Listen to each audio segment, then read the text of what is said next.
Henry the Green Engine was back.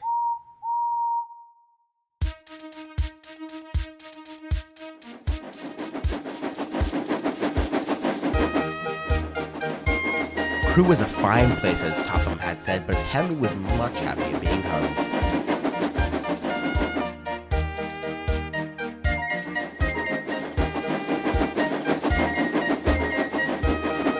When he passed Wellsworth, Edward was there, and Henry gave a cheerful whistle as he went by. Beep, beep, beep!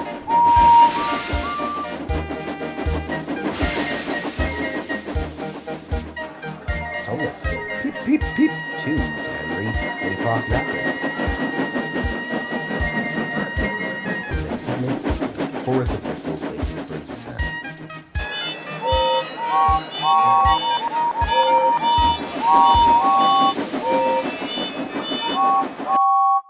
Except for one engine. When Henry came to the sheds, Gordon spoke first.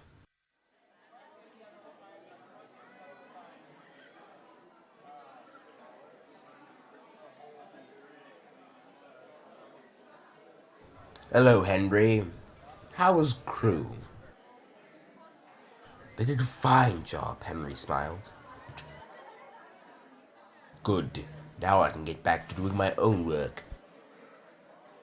That silly Crouch put everything out of order. What do you mean? Percy perked up. The accident wasn't his fault.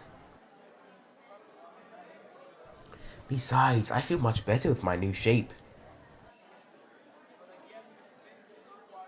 Gordon huffed. A shape good enough for me was good enough for you. To add to that, Gordon said indignantly, you whistle too much, my dear Henry. No respectable engine whistles long and loud at stations. It isn't wrong. We just don't do it.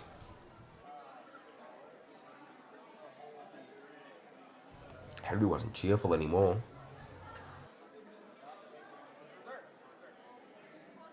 We're glad you have me back, Gordon said, but remember about whistling.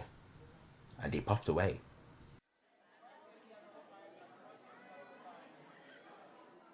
I like your whistling, Henry, Percy smiled sympathetically. Thank you. The next day, Henry pulled a local train and arrived at Wellsworth for a connection to Edward's passengers. Henry was still cross at Gordon for being rude. What a huff, what a huff, he snorted. What's a huff, Henry? Edward asked. Gordon is.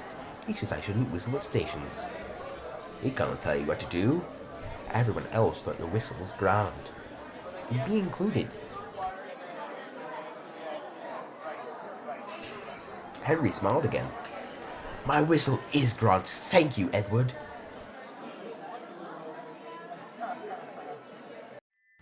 A rumble came from ahead. Slight at first, but then more intense. What's that? What's what? Shh, listen. The sound grew louder and louder.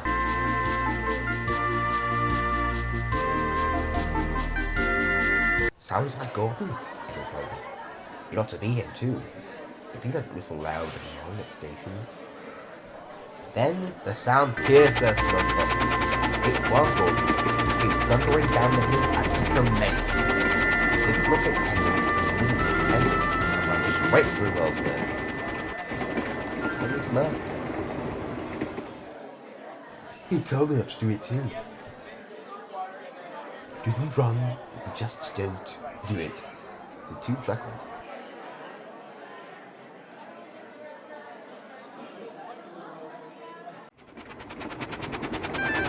Gordon thundered down the line, causing barndoors of food victims, women, children, and men to cover their ears, and people in stations were profusely. People in town were in a fit. People dropped their parcels, folks dropped their cards, and the alarm was dropped at 5 fire stations.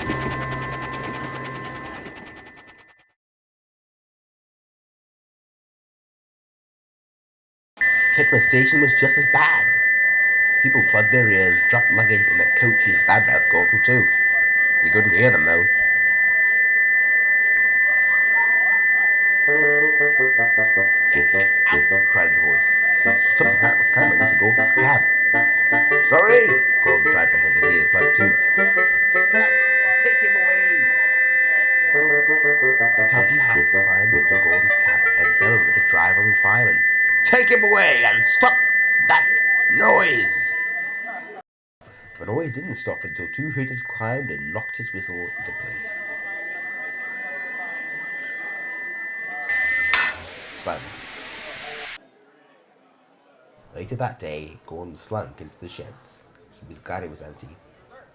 Or at least it would be for then.